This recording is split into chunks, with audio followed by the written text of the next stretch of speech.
so I'm going to be making a tier list based on how much I enjoy each of the Rustage D&D player characters. I'm also going to do a brief analysis of the characters while I do this, and explain some of the reasons why I like or dislike them. However, this absolutely is not going to be objective, it's purely based on my enjoyment. I would like to clarify though that none of these characters are actually bad. One of the great things about the Rustage D&D series is that I truly don't dislike any of the player characters. I may have issues with some of them, but thankfully none of them actually hurt my enjoyment of the series. So, starting with One Piece D&D. William is such a fun character. As the series went on, I started to like him more and more. William is very impulsive and he doesn't usually think about things ahead of time, but he adapts quickly to the situation and it ends up working out. It's basically Tekken going full Tekken and it works incredibly well. When talking about William, I have to mention the roulette fruit, since it's such an incredibly fun part of his character. Every single fight got me excited to see what William was going to roll, and it led to so many creative, funny, and entertaining moments. It's such a genius ability for a D&D series, and it very much fits with his character. A lot of people joke about how William never actually plays like a rogue, and that's very true, but I'm 100% fine with it. All the random stuff he did was so much more entertaining.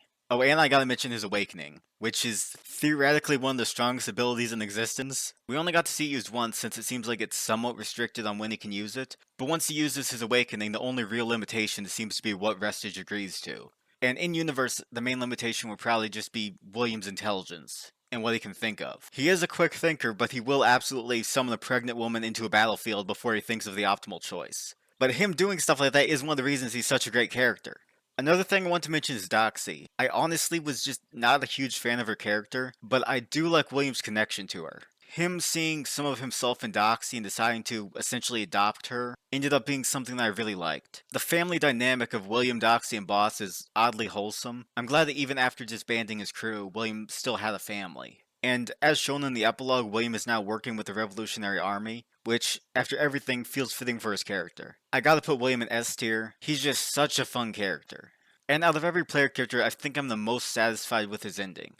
Now Duros. So, Noble was the reason I started watching One Piece D&D, so I was primarily drawn towards his character. Duros is just a strong, kind, noble knight, with an unconquerable will, often acting as the moral compass of the crew. There were times where Duros' kindness almost felt a little bit cheesy to me, but I'm glad that Duros stayed as the moral compass. I mentioned this before, but the first time I watched the space arc, I really thought the shield was going to change Duros' character, but thankfully it was the exact opposite. Duros is so pure that he can uncorrupt a cursed object. A different version of him may have been corrupted, but our Duros is beyond that, which is very cool. Despite never eating a devil fruit, Duros does a lot of cool stuff and ends up having a lot of cool stuff. He has a cool shield, a cool sword, an even cooler sword, and most importantly, his armor gives him a stand. Plus, he's one of the few characters with Conqueror's Haki. Now, none of this inherently makes him a better character, but I very much value coolness. Cool moments definitely enhance the character for me. However, even outside of that, I just like him. I said most of my thoughts, but I'll quickly mention a few of his relationships too. His connection to Pearl I like, but it's sort of similar to my feelings with Doxy, where I'm not a massive fan of her. I do like how Pearl and Jasper connect to his backstory though, but as a character,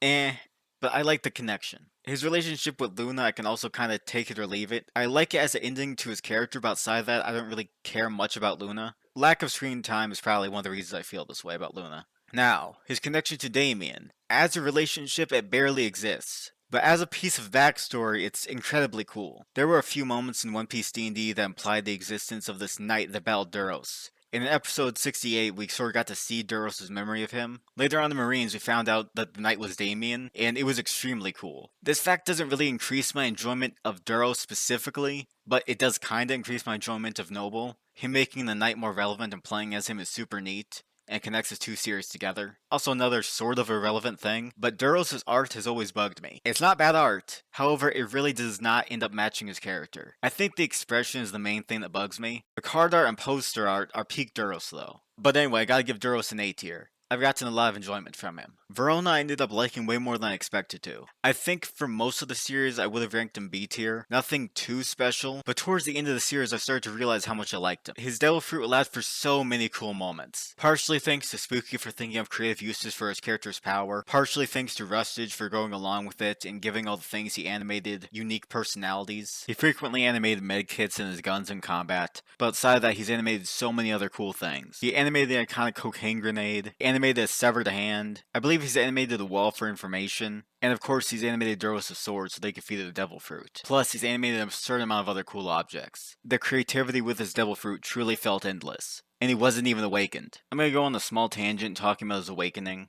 It's not super relevant to his character, but I just wanted an excuse to talk about it.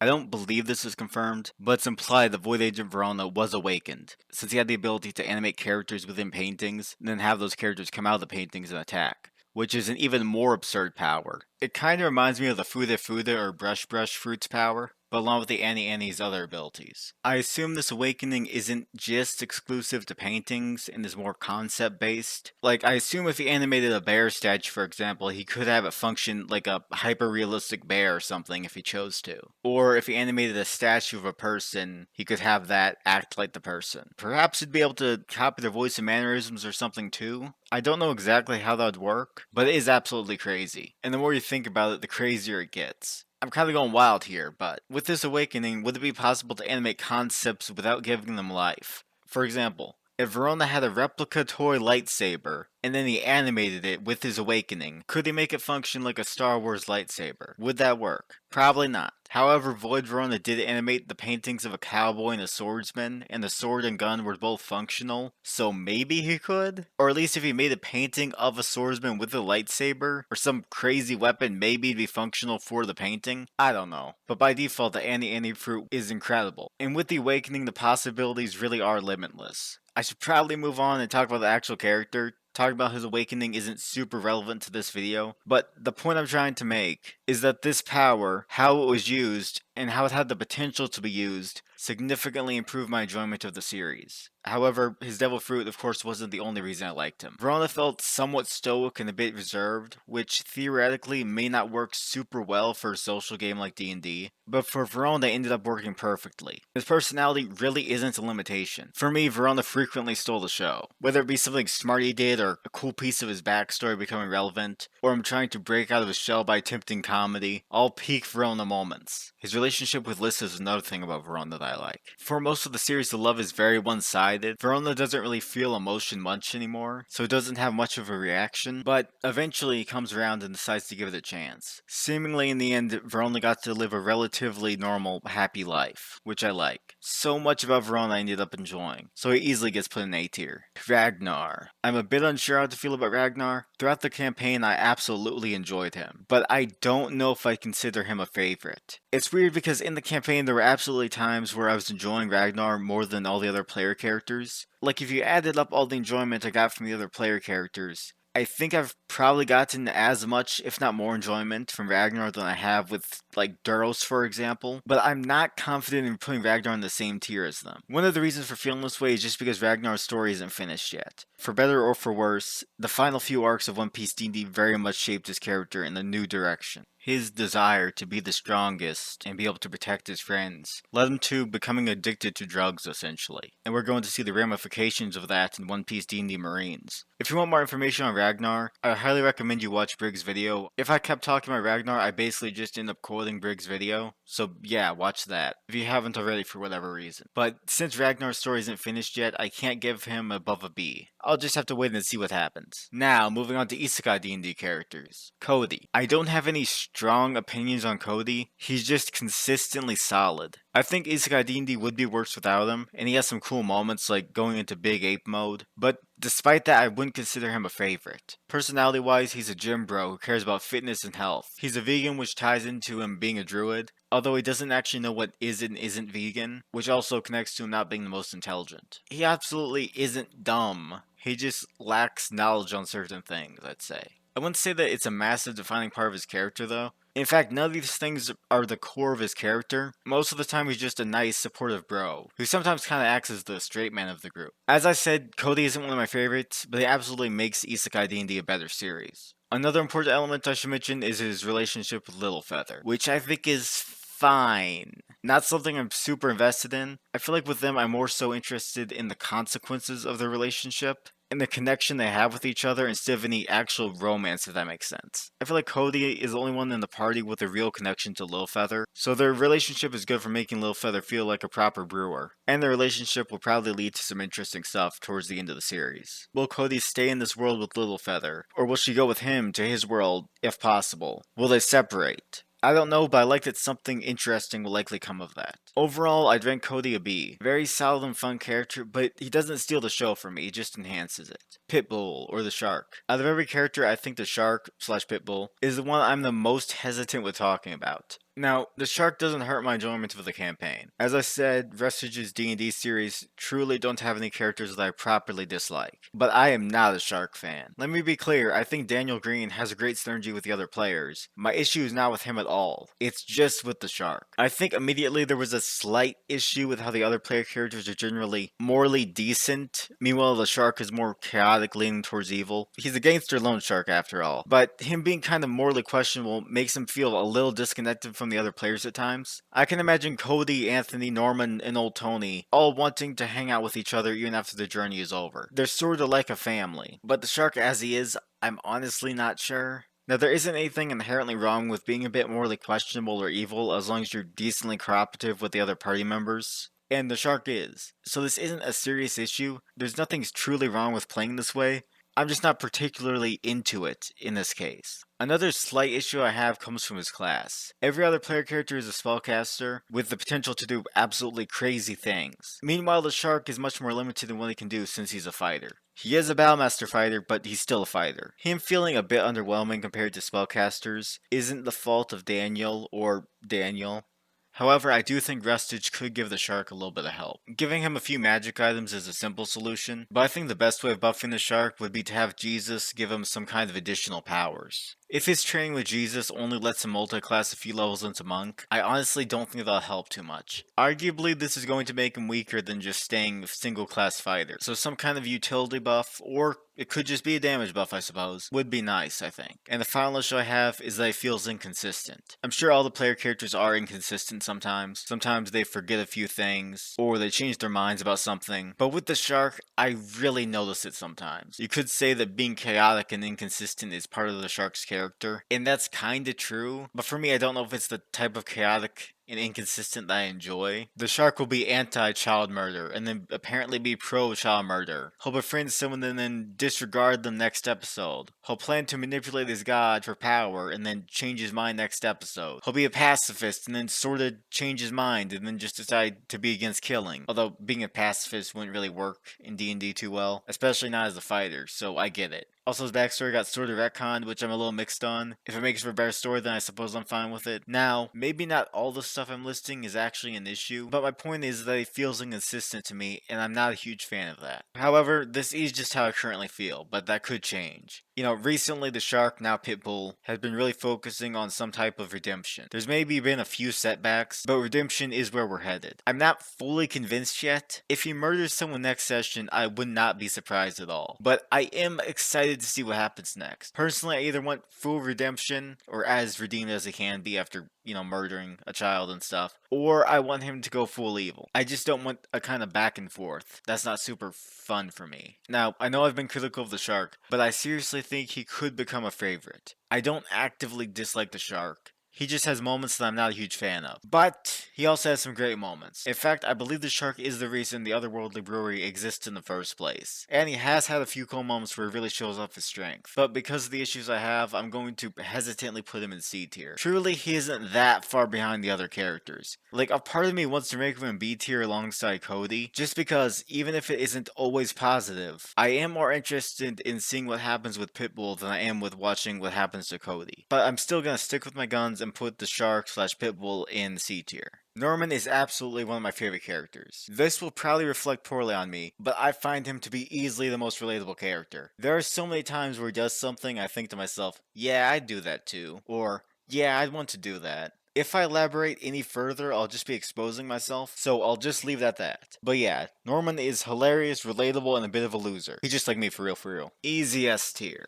Old Tony's character was basically just attacking his dad, but if he got isekai'd, and it worked incredibly well. Old Tony at his core is just a regular outdoorsy father who got isekai'd while at his janitorial job, and that all made him incredibly likable for me. I gotta put him in A tier. His personality was simple, but great. Anthony. After Old Tony's death, I was a little sad, but very intrigued to see what Tekken's next character would be. And after watching the in-story and realizing that Tekken would be playing an artificer with a connection to Wellington, I became very intrigued. When the next episode came out and he was finally introduced, I thought he was pretty solid. It was exciting and I wanted to see more from him. But as the episodes went on, I kind of realized that I just wasn't a massive fan. Anthony isn't bad, I enjoy him, but I do think he's Tekken's least interesting character. Or at least I did. Until Isekai episode 39. That episode single-handedly made me like Anthony significantly more. The episode before this, I really thought Anthony was just going to make mini golf be his personality, or just stick with having Future be his personality. But no, him being from the future is still a relevant part of his character, of course, but in episode 39, he leaned way more into being an inventor. He definitely created stuff before, like he made a coffee machine, I believe, and he improved Wellington's place, but I feel like he sort of stepped away from doing wacky inventing stuff as much. I think Tekken asked Rustage if he could make a motorcycle one time, and Rustage said no. But in episode 39, Rustage went insane and allowed Anthony to just be Phineas from Phineas and Ferb, essentially. Early in the episode, he did some simple stuff, like he made a chair. But then later, he was able to modify his necklace to un-isekai himself and replace himself with one of his relatives. This was the funniest and coolest scene that isekais had in a very long time. I loved it. Anthony permanently changed human history and had generations of people passing down knowledge just so they'd have a higher chance of winning a court case that didn't even matter. Anthony also specifically passed down the knowledge that they needed to be given brass knuckles, even though the brass knuckles had no relevance. The more I think about this, the funnier and cooler it becomes. This is probably the hardest I've ever laughed at Isekai. I loved it so much. This is a separate character, but can I just say that Tekken did an incredible job playing Antron. I cannot stress enough how much I love this. I'm very excited to see this ability used more in the future. I will mention though that I hope most of Anthony's relatives aren't just Anthony's side grades, if that makes sense. For Antron it worked incredibly well, but for example, I wouldn't want to see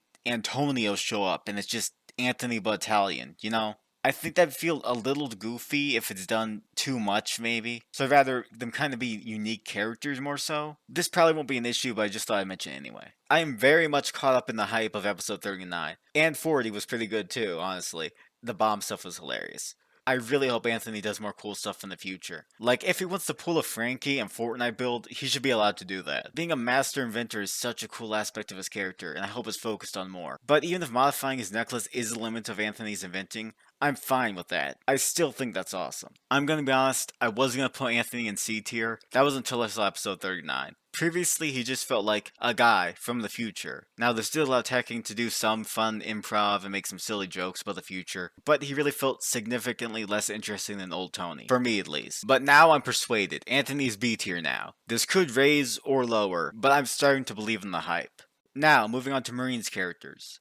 Damien. So immediately, I want to say that I'm a big Damien fan. I think he's the most interesting out of the Marines player characters. Instantly, I was intrigued by Damien just being very weird. Like, seemingly only liking sugary things, not being too socially aware, keeping notes of random things, biologically being weird, and other general weirdness. All of that build-up intrigued me. Something was clearly up with him, and the reveal of him being a cyborg, and him being the knight that Duros fought, all made me extremely interested in his character. Damien just has so much implied lore that I want to learn more about. And even outside of his backstory, I really love his character. Out of all the player characters, to me, he feels the most like a Marine. He feels the most aware of the laws, and he feels very professional and intelligent, which I really have been enjoying. Some of the scenes most fresh in my mind that demonstrate his intelligence are in episode 16, where he records what the custodian was saying, and in episode 17, where he made an object smell like a fishman, threw it into Dave's mouth, and then activated the hot tamale to burn Dave's insides. Damien already has so many incredible moments, I love it. I should mention though, I don't know if either of these moments should have been allowed. He did the recording thing sort of retroactively, which was a little weird. And for the other scene, he used magical tinkering and heat metal in the same turn, even though they both caused an action. However, They were both very cool, so I am glad they were both allowed. Coolness is like half the reason I watched this series, so I'm fine with it. Another important element about Damien is his sense of justice. In the past, it seems like he was given the orders to get Prince Jasper, and he mercilessly killed anyone in his way while doing his mission, even if they were civilians. And he killed them using the suit of armor that he invented. Very much absolute justice, just following orders and killing anyone in his way so they can achieve his mission. Now, I think narratively, Damien is supposed to be very morally questionable and potentially evil. But in the actual campaign, I don't feel that way. I am the #1 Damien defender. Were his war crimes really that bad? In his backstory, we don't really know all of what happened. Were the people he killed truly somehow interfering with his mission in some way? Or did the suit of armor affect his mind, causing him to perceive them as threats? Or did he actually just murder civilians randomly for no reason? I believe the armor affecting his mind and causing him to perceive random civilians as enemy soldiers is primarily what's implied to be the reason for his murder spree. However, at least in the most recent instance, it's heavily implied that Jeopard is the reason for the malfunctioning and like enemy targeting stuff. So, maybe it's all Jeopard's fault. I don't know. It may be 100% Jeopard's fault. We don't know yet. We don't know. It might be the case. And in the modern story, Damien's actions, especially in the past few episodes, haven't been that bad. He may threaten people's lives for information occasionally, but he does prefer sending people to impel down over killing, which is arguably slightly better. And recently, he's given Anchor Arms, a pirate, the chance at redemption. He thought back to Quackington and realized that Anchor Arms could be redeemed. And he even gave Anchor Arms encouragement. I definitely wouldn't consider that to be absolute justice. However, to be fair, you could potentially look at this through a more negative lens. Maybe he thought that because Anchor Arms is a Devil Fruit user, he could be of value to the Marines. So he decided like, oh, I'm gonna manipulate this weak-minded individual. Maybe he gave him encouragement for the sole purpose of indoctrinating him easier. I don't know. There's a lot of different interpretations you could have. Maybe he's truly evil, maybe he's more lawful neutral. Truly, I don't think he's that evil. And even if he is, I'm still getting a ton of enjoyment from him. And it doesn't really change my ranking either way. I gotta put him in S tier. He definitely could get demoted to A or potentially B depending on what happens. But I am very much entertained and interested in his character so far. So I think S is a fair ranking. Kai is interesting. He's a fisherman that becomes a marine, who learns about the injustices of the system and tries to change it. However, it isn't easy as he struggles with bravery, but over time he grows stronger both physically and mentally. And he overcomes his fears, as well as his past trauma with devil fruits. And eventually, he'll even surpass his uncle, Jiro. On paper, Kai is very cool. In practice, I'm a bit more mixed on my feelings towards him. I straight up don't have a good reason for this, but I just find Kai to be mildly annoying at times. A weird part of me gets more enjoyment from watching Bell than I do from watching Kai. I'm just gonna put Kai into B tier. Actually, screw it. Bell is A tier. Bradley. I think he's entertaining and I like his silliness and college energy. I think it's neat that he's a fishman, and him being a rogue feels oddly fresh, but I think with Bradley I really need to see more from him. He's had some moments like Pissman Karate, which was very funny, and his sister is now relevant to the story, but I don't think we've gotten to the meat and potatoes yet. I assume we'll get to some lore related to his dad later, maybe he'll be a villain later down the line, and his sister is probably going to do some more stuff in the future. But right now I don't think Bradley or his backstory stuff has really truly gotten to shine yet. I'm really waiting for that now you see me moment where he takes center stage. I still do like him though, as I said. I think him being unable to control his fishman karate and accidentally killing is a fun gimmick. I like his philosophy of not hating humans, since every group of people has some bad individuals. I think his sense of justice is really pure, which I like. However, I can't give him above a B yet. I absolutely think his ranking is going to change as the series progresses, but I have not been properly hooked yet. That was most of what I wanted to say about Bradley, but before I move on to the final character, I'll just mention a few more things. So, him being a fishman, I think that's super neat and I like it, but I have seen some people question if this breaks the lore of One Piece, and I'm leaning towards no. I'm willing to accept the possibility that a fishman could become a marine simply by being extremely lucky. Like Bradley ended up talking to the right people and ended up joining Branch 101, which seems to be a very accepting branch of the Marines. It doesn't seem impossible enough for it to bug me. However, I think basically everyone that meets Bradley should be shocked to see a fishman, especially a fishman who's a Marine. Even if they aren't hostile, they should be extremely surprised by this. It could be a bit repetitive if literally everyone that Bradley meets ends up mentioning that he's a fishman, but it's also kind of weird if it's not mentioned. That's what I want to say about him being a fishman. Now, I'll quickly mention something incredibly unimportant. This is the only chance I'll get to mention this, so I might as well. So you know how in episode 1 they all introduced themselves? Well, when Kai says that Bradley looks like a fighter, and then Bradley says that he's actually a rogue, that scene always bugged me, just because that's an extremely D&D feeling conversation. Maybe if he said that he was more roguish, that'd feel more natural, but him saying that he's a rogue doesn't make sense to me. Like, what would that mean in the context of One Piece? There's probably 1,000 conversations similar to this I'm not thinking of, but them saying it in character bugged me slightly. This doesn't matter at all or affect my ranking, but I just wanted to mention it. He's still beat. Now, Yokon time. My feeling towards Yokon have been very neutral so far. I think it's cool that she's a member of the Long Arm tribe. I think it's cool that she ate a cat zone. And I think it's cool that she's a monk. There's a lot of neat things about Yokon. But so far, I have not been hooked by her personality. My interest in Verona was also a bit of a slow burn. So it's very possible that by the end of the series, I'll be a big Yokon fan. But so far, I just think she's been alright. Her sense of justice feels fairly black and white, with her being very anti-pirate, which honestly is kind of fair. However, I would say she's bordering on having absolute justice. Out of all the Marines player characters, I genuinely think that in the present story, Yokon's sense of justice is the most extreme. That isn't inherently a bad thing though. If anything, that has the potential to make her more interesting. But for whatever reason, I'm just not super into her character yet. Perhaps I just need to see more from her, but I'm gonna put her in B tier. Not bad, but I feel very mixed currently. This ranking definitely could change. I'll have to wait and see what happens. Well, that's it. I hope you enjoyed. Hopefully I didn't forget anything major or say any wrong information. Regardless, I don't think it would affect my rankings too much, if at all. It's based on my enjoyment, so honestly, it doesn't matter too much if I got wrong information. But yeah, that's the video. I have 2 other Rustage D&D related videos if you haven't watched those. They're probably decent, I don't know. Over 100 people watched those videos and at least 3 people enjoyed them, so, you know, they might be good. Thank you for watching and goodbye.